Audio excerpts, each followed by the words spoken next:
ಧಾರವಾಡ ಕಟ್ಟೆ ರಾಷ್ಟ್ರೀಯ ಕಾರ್ಯಕ್ರಮಕ್ಕೆ ಎಲ್ಲರಿಗೂ ಪ್ರೀತಿಯ ಸ್ವಾಗತ.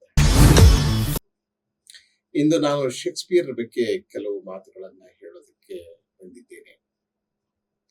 ಶೇಕ್ಸ್ಪಿಯರ್ನ ಹೆಮ್ಲೆಟ್ ನಾಟಕದ ಕೇವಲ ಒಂದು ಡೈಲಾಗ್ ಅನ್ನ ಹೇಳಿ ಅದನ್ನ ವಿಶ್ಲೇಷಣೆ ಮಾಡ್ತೇನೆ. ಹೆಮ್ಲೆಟ್ ಶೇಕ್ಸ್ಪಿಯರ್ನ ಮೇರುಕೃತಿ.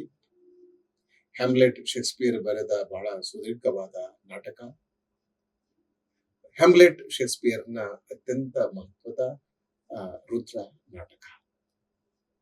ಈ ನಾಟಕಕ್ಕೆ ಅನೇಕ ಆಯಾಮಗಳಿವೆ. ಈ ಎಲ್ಲ ಆಯಾಮಗಳ ಕುರಿತು ಮಾತನಾಡುವ ಅಗತ್ಯವಿದೆ. ಆದರೆ ನಾನು ಈಗ ಕೇವಲ ಹೆಮ್ಲೆಟ್ ಮತ್ತು ಗರ್ಟ್ರ್ಯೂಡ್ ಇವರ ಸಂಬಂಧದ ಬಗ್ಗೆ ಒಂದು ಸಣ್ಣ ಟಿಪ್ಪಣಿಯನ್ನ ಮಾಡಲಿದ್ದೇನೆ. ಗರ್ಟ್ರ್ಯೂಡ್ ಹೆಮ್ಲೆಟ್ನ ತಾಯಿಯ ಹೆಸರು. ಹೆಮ್ಲೆಟ್ನ ತಂದೆ ಸತ್ತು ಹೋಗಿದ್ದಾನೆ. ಹೆಮ್ಲೆಟ್ನ ತಂದೆ ಭೂತವಾಗಿದ್ದಾನೆ. ಹೆಮ್ಲೆಟ್ನ ತಂದೆಯ ಭೂತ ಹೆಮ್ಲೆಟ್ನನ್ನ ಭೇಟಿ ಮಾಡಿ ತನ್ನ ಸಾವಿನ ರಹಸ್ಯವನ್ನ ಬಿಚ್ಚಿಟ್ಟಿರ್ತದೆ. ನನ್ನ ಸಾವು ಸಹಜವಾದ ಸಾವಲ್ಲ, ಇದೊಂದು ಕೊಲೆ.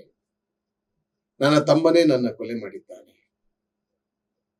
ನಾನು ನನ್ನ ಅರಮನೆಯ ಉದ್ಯಾನದಲ್ಲಿ ಮಧ್ಯಾಹ್ನ ಊಟ ಮಾಡಿ ಮಲಗಿರುವಾಗ ಅವನು ನನಗೆ ವಿಷಪಾನ ಮಾಡಿ ಕೊಂದು ಹಾಕಿದ.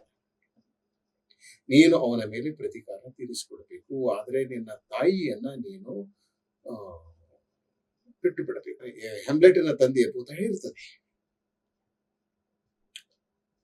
ಆದ್ರೆ ಹೆಮ್ಲೆಟ್ ತಕ್ಷಣ ತನ್ನ ಚಿಕ್ಕಪ್ಪನ ಮೇಲೆ ಪ್ರತೀಕಾರ ತೀರಿಸಿಕೊಳ್ಳಲಿಕ್ಕೆ ಮುಂದಾಗುವುದಿಲ್ಲ. ಯಾಕಂದ್ರೆ ಅವನು ಕಲಿತವನು, ವಿದ್ಯಾವಂತ ಮತ್ತು ಅವನು ತತ್ವಜ್ಞಾನಿಯಾಗಿರ್ತಾನೆ. ಒಂದು ಭೂತದ ಮಾತನ್ನ ಬಹಳ ಸರಳವಾಗಿ ನಾನು ನಂಬಾರ್ದು, ಅದನ್ನ ಪರೀಕ್ಷಿಸಬೇಕು, ಅದನ್ನ ಪ್ರಶ್ನಿಸಬೇಕು, ಅದರ ಸತ್ಯಾಸತ್ಯತೆಯನ್ನು ಕಂಡುಕೊಳ್ಳಬೇಕು ಎಂದುಕೊಂಡು ಅವನು ತನ್ನ ಪ್ರತಿಕಾರವನ್ನ ಮುಂದೂಡುತ್ತಾನೆ. ಆದರೆ ತನ್ನ ತಾಯಿಯನ್ನ ತೀವ್ರವಾದ ಪರೀಕ್ಷೆಗೆ ಒಳಗು ಮಾಡ್ತಾನೆ. ಅವಳ ಮೇಲೆ ಶಾಬ್ದಿಕ ದಾಳಿಯನ್ನು ಮಾಡ್ತಾನೆ. ಅವಳನ್ನ ಟೀಕಿಸುವ, ತನ್ನ ಮಾತಿನಿಂದ ಅವಳಿಗೆ ಇರಿಯುವ, ಚುಚ್ಚುವ ಯಾವುದೇ ಸಂದರ್ಭವನ್ನ ಅವಳು ತಪ್ಪಿಸಿಕೊಳ್ಳಲಿಕ್ಕೆ ಪ್ರಯತ್ನ ಮಾಡೋದಿಲ್ಲ. ಇದೆಲ್ಲ ನಡೆದಿರ್ತದೆ. ಆಗ ಹೆಮ್ಲೆಟ್ ಬಹಳ ತೀವ್ರವಾದ ದಾಳಿಯನ್ನ ಮಾಡಿದಾಗ ಗರ್ಟ್ರ್ಯೂಡ್ ಹೇಳ್ತಾಳೆ, ಅವರ ತಾಯಿ ಹೇಳ್ತಾಳೆ, O Hamlet, speak no more. ಪ್ರಿಯ ಹೆಮ್ಲೆಟ್, ಇನ್ನು ಒಂದು ಮಾತು ಹೆಚ್ಚಿಗೆ ಆಡಬೇಡ, ಸಾಕು, ಇಷ್ಟು ಸಾಕು, it's enough. O Hamlet, speak no more. Thou turnest mine eyes into my very soul. ಬಹಳ ಅದ್ಭುತವಾದಂತಹ ಸಾಲು. ಮಗನೇ, ಹೆಚ್ಚು ಮಾತನಾಡಬೇಡ, ಇನ್ನೂ ಒಂದು ಮಾತು ನೀನು ಆಡಬೇಡ. ನೀನು ಆಗಲೇ ನನ್ನ ಕಣ್ಣುಗಳನ್ನ ನನ್ನ ಆತ್ಮದ ಕಡೆಗೆ ತಿರುಗಿಸಿ ಬಿಟ್ಟಿರುವೆ. You have turned mine eyes into my very soul. ನಾನು ನನ್ನ ಆತ್ಮವನ್ನ ನೋಡಿಕೊಳ್ಳುತ್ತಿದ್ದೇನೆ. ನಿನ್ನ ಮಾತುಗಳ ನಿನ್ನ ಶಾಬ್ದಿಕ ದಾಳಿಗೆ ನಾನು ತುತ್ತಾಗಿದ್ದೇನೆ. ನಿನ್ನ ಮಾತುಗಳು, ನಿನ್ನ ಶಬ್ದಗಳು ನನ್ನ ಕಣ್ಣನ್ನು ತೆರೆಸಿವೆ. ನನ್ನ ಕಣ್ಣು ನನ್ನ ಆತ್ಮದ ಕಡೆಗೆ ತಿರುಗಿವೆ, ನನ್ನ ಮನಸ್ಸಿನ ಕಡೆಗೆ ತಿರುಗಿವೆ. ನನಗೆ ಎಲ್ಲ ಗೊತ್ತಾಗಿದೆ, ಸ್ಪಷ್ಟವಾಗಿದೆ ಅಂತ. ಸತ್ಯ ನನ್ನ ಅನುಭವಕ್ಕೆ ಬಂದಿದೆ. ನಾನು ಯಾರನ್ನ ಮದುವೆಯಾಗಿದ್ದೇನೆಯೋ, ನಾನು ನಿನ್ನ ಚಿಕ್ಕಪ್ಪನನ್ನು ಮದುವೆಯಾಗಿದ್ದೇನೆ. ನಿನ್ನ ಚಿಕ್ಕಪ್ಪ ನಿನ್ನ ತಂದೆಯ ಕೊಲೆಗಾರ ಎಂಬುದು ನನಗೆ ಗೊತ್ತಾಗಿದೆ. ನಿನ್ನ ಚಿಕ್ಕಪ್ಪ ನನ್ನ ಈ ಹೊತ್ತಿನ ಗಂಡ, ನನ್ನ ಈ ಹೊತ್ತಿನ ಪತಿ, ನನ್ನ ಮಾಜಿ ಪತಿಯ ಸಾವಿಗೆ ಕಾರಣ. ಅವನು ನಿನ್ನನ್ನು ಕೊಲೆ ಮಾಡಲು ಹೆಸುವುದಿಲ್ಲ.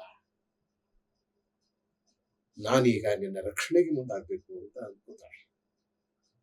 ಕೊನೆಗೆ ಅವಳಲ್ಲಿ ಆ ತಾಯ್ತನ ಎಚ್ಚೆತ್ತುಕೊಳ್ಳುತ್ತದೆ, ಆ ಮಮಕಾರ, ಪ್ರೀತಿ ಎಚ್ಚೆತ್ತುಕೊಳ್ಳುತ್ತದೆ. She begins to love her son Hamlet. And she also begins to hate the man she is living with. ತನ್ನ ಪತಿಯ ಆ, ಆ, ಪಿತೂರಿ ಅವಳ ಅನುಭವಕ್ಕೆ ಬಂದ್ಬಿಡ್ತದೆ. ಆದರೆ ಅವಳು ಎಚ್ಚೆತ್ತುಕೊಂಡಾಗ ಕಾಲ ಮೀರಿ ಬಿಟ್ಟಿರುತ್ತದೆ. ಶೇಕ್ಸ್ಪಿಯರ್ ಮ್ಯಾಕ್ಬೆತ್ ನಾಟಕದಲ್ಲಿ ಒಂದು ಮಾತನ್ನು ಹೇಳ್ತಾನೆ, what is done cannot be undone. ಕನ್ನಡದಲ್ಲೂ ಕೂಡ ಒಂದು ಅದ್ಭುತವಾದ ನಾಣ್ಣುಡಿ ಇದೆ, ಮಾತು ಆಡಿದರೆ ಹೋಯ್ತು, ಮುತ್ತು ಒಡೆದರೆ ಹೋಯ್ತು. ನೀನ್ ಆಗ್ಲೇ ಅವನನ್ನ ಮದುವೆ ಆಗ್ಬಿಟ್ಟಿಗೆ, you already married him, you can't undo it, you have to live with him. ನೀನು ಅವನೊಂದಿಗೆ ಬದುಕಬೇಕು, ಸಾಯುವವರೆಗೂ ಅವನೊಂದಿಗೆ ನೀನು ಬದುಕಬೇಕು. ಯಾಕಂದ್ರೆ ನೀನ್ ಆಗಲೇ ಅವನ ಮದುವೆ ಆಗ್ಬಿಟ್ಟಿರುವೆ, ನೀನು ಆಗಲೇ ನಿನ್ನ ಕೃತ್ಯವನ್ನ ಎಸಗಿರುವೆ, you have taken an action. So ಜೀವನದಲ್ಲಿ ನಾವು ಕ್ರಿಯೆ ಮಾಡುವ ಮುಂಚೆ ನಾವು ಎಚ್ಚೆತ್ಕೊಳ್ಬೇಕು, ಹುಷಾರಾಗಿರ್ಬೇಕು. ಒಂದು ಸಲ ಒಂದು ಕ್ರಿಯೆಯನ್ನ ಮಾಡಿದರೆ ಅದರಿಂದ ನಮಗೆ ಬಿಡುಗಡೆ ಇಲ್ಲ. What is done cannot be undone. There is no undoing in life. There is no undoing in life because life doesn't provide you with an opportunity to undo what you have done. ಹೋಯ್ತದು, ಮಾತು ಆಡಿದ್ರೆ ಹೋಯ್ತು, ಮುತ್ತು ಹೊಡೆದ್ರೆ ಹೋಯ್ತು. You have already done and you can't undo it. And for your action you will have to pay. ಏನು ಆ ಕ್ರಿಯೆಯನ್ನು ಎಸಗಿದೆಯಲ್ಲ, ಅದಕ್ಕಾಗಿ ನೀನು ತಕ್ಕ ಬೆಲೆಯನ್ನ ತೆತ್ತಲೇಬೇಕು. ಜೀವನದಲ್ಲಿ ಪ್ರತಿಯೊಂದು ತಪ್ಪಿಗೆ, ಸಣ್ಣ ತಪ್ಪು ದೊಡ್ಡ ತಪ್ಪು, ತಪ್ಪು ಸಣ್ಣದಾಗಿರ್ಬೋದು ದೊಡ್ಡದಾಗಿರ್ಬೋದು, ಪ್ರತಿಯೊಂದು ತಪ್ಪಿಗೆ, ಪ್ರತಿಯೊಂದು ಅಪರಾಧಕ್ಕೆ, ಪ್ರತಿಯೊಂದು ಪಾಪ ಕೃತ್ಯಕ್ಕೆ ನಾವು ತಕ್ಕ ಬೆಲೆಯನ್ನ ತೆತ್ತಲೇಬೇಕು. You will have to give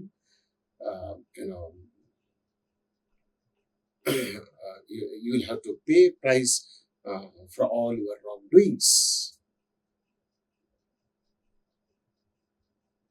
ಆದ್ರೆ ಗಟ್ರಿಯುಡಿಗೆ ವಿಚಾರ ಮಾಡ್ತಾಳೆ, let me save what I can. ಯಾವುದನ್ನ ಉಳಿಸ್ಕೊಳ್ಳಿಕ್ಕೆ ಸಾಧ್ಯ ಇದೆ ಅದನ್ನಾದ್ರೂ ಉಳಿಸ್ಕೊಳ್ಳಬಹುದು ಎಂಬ ಪ್ರಯತ್ನವನ್ನ ಅವಳು ಮಾಡ್ತಾಳೆ.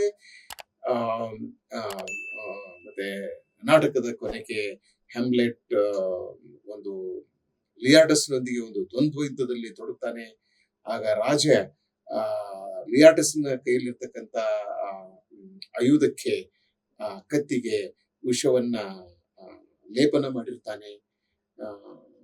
ಅದು ಹ್ಯಾಮ್ಲೆಟನ ಮೈಗೆ ತಾಕಿದರೆ ಸಾಕು, ಅವನ ದೇಹದಲ್ಲಿ ವಿಷ ಪ್ರವೇಶ ಮಾಡಿ ಅವನು ಸತ್ತು ಹೋಗ್ತಾನೆ. ಇಂಥ ಒಂದು ದೊಡ್ಡ ಪಿತೂರಿಯನ್ನು ಅವನು ಮಾಡಿರ್ತಾನೆ. ಅಕಸ್ಮಾತ್ ಆಗಿ ಅವನು ಆ ದ್ವಂದ್ವ ಯುದ್ಧದಲ್ಲಿ ಬದುಕುಳಿದರೆ ಅವನು ವೇದಿಕೆಗೆ ಬಂದಾಗ ಅವನಿಗೆ ಕುಡಿಲಿಕ್ಕೆ ಒಂದು ಗ್ಲಾಸ್ ರಸವನ್ನ ಇಟ್ಟಿರ್ತಾನೆ, ಅದರಲ್ಲಿ ವಿಷವನ್ನ ಬೆರೆಸಿರ್ತಾನೆ. ಅವನು ಅಲ್ಲಿ ಅವನು ಬದುಕುಳಿದ್ರು, ಇಲ್ಲಿ ಅವನು ಬದುಕುಳಿಬಾರದು ಅಂತಕ್ಕಂಥ ಒಂದು ಯೋಜನೆಯನ್ನ ಅವನ ಚಿಕ್ಕಪ್ಪ ಮತ್ತು ದೊರೆ ಹಾಕಿರ್ತಾನೆ. ಹ್ಯಾಮ್ಲೆಟ್ನ ತಾಯಿ ಗಟ್ರಿಯುಡಿಗೆ ವಿಷಯ ಗೊತ್ತಾಗ್ತದೆ. ಅವಳು ತಾನೇ ಆ ಬಟ್ಟಲದಲ್ಲಿರ್ತಕ್ಕಂಥ ವಿಷವನ್ನು ಕುಡಿದು ಸತ್ತು ಹೋಗ್ತಾಳೆ. ಆಗ ಹ್ಯಾಮ್ಲೆಟ್ ಬಂದು ತನ್ನ ಚಿಕ್ಕಪ್ಪನನ್ನು ಕೊಲ್ತಾನೆ. ಆದ್ರೆ ಆಗಲೇ ಲಿಯಾಟಸ್ ಅವನಿಗೆ ಗಾಯವನ್ನ ಮಾಡಿರ್ತಾನೆ. ಅವನು ನಾಟಕದ ಕೊನೆಗೆ ಸತ್ತು ಹೋಗ್ತಾನೆ. ನಾಟಕದ ಕೊನೆಗೆ ನಾಟಕದ ಕೊನೆಯಲ್ಲಿ ಅನೇಕ ಸಾವುಗಳು ಸಂಭವಿಸ್ತವೆ. ಗಟ್ರಿಯುಡ್ ಸಾಯ್ತಾಳೆ, ಅವನ ಚಿಕ್ಕಪ್ಪ ಸಾಯ್ತಾನೆ, ಲಿಯಾಟಸ್ ಸಾಯ್ತಾನೆ, ಹ್ಯಾಮ್ಲೆಟ್ ಸಾಯ್ತಾನೆ. ಆಗಲೇ ಒಪಿಲಿಯಾ ಸತ್ತಿರ್ತಾಳೆ, ಒಪಿಲಿಯಾನ ತಂದೆ ಪೊಲೋನಿಯಸ್ ಸತ್ತಿರ್ತಾನೆ. ಅನೇಕ ಜನರು ತಮ್ಮ ಜೀವವನ್ನ ಕಳೆದುಕೊಂಡಿರ್ತಾರೆ. ಹ್ಯಾಮ್ಲೆಟ್ ಬಹಳ ಅದ್ಭುತವಾದ ನಾಟಕ, ಬಹಳ ಶಕ್ತಿಯುತವಾದ ನಾಟಕ, ಅನೇಕ ಆಯಾಮಗಳನ್ನ ತನ್ನ ಒಡಲಲ್ಲಿ ಇಟ್ಟುಕೊಂಡಿರುವ ನಾಟಕ. ಈ ನಾಟಕದ ಬಗ್ಗೆ, ಕೇವಲ ಹ್ಯಾಮ್ಲೆಟ್ ನಾಟಕದ ಬಗ್ಗೆ ನಾವು ಸುಮಾರು 50 ಉಪನ್ಯಾಸಗಳನ್ನ ನೀಡಬಹುದು. ಅಷ್ಟು ಸಂಗತಿಗಳು ಈ ನಾಟಕದಲ್ಲಿ ಇವೆ. ದಯವಿಟ್ಟು ಶೇಕ್ಸ್ಪಿಯರ್ನ ಮೇರು ಕೃತಿಯಾಗಿರುವ ಹ್ಯಾಮ್ಲೆಟ್ ನಾಟಕವನ್ನು ಓದಿ ಮತ್ತು ಹ್ಯಾಮ್ಲೆಟ್ ನಾಟಕದಲ್ಲಿರುವ ಅನೇಕ ಆಯಾಮಗಳನ್ನ ತಿಳಿದುಕೊಳ್ಳಿ. ಆ ನಾಟಕದಿಂದ ಅನೇಕ ಸಂಗತಿಗಳನ್ನ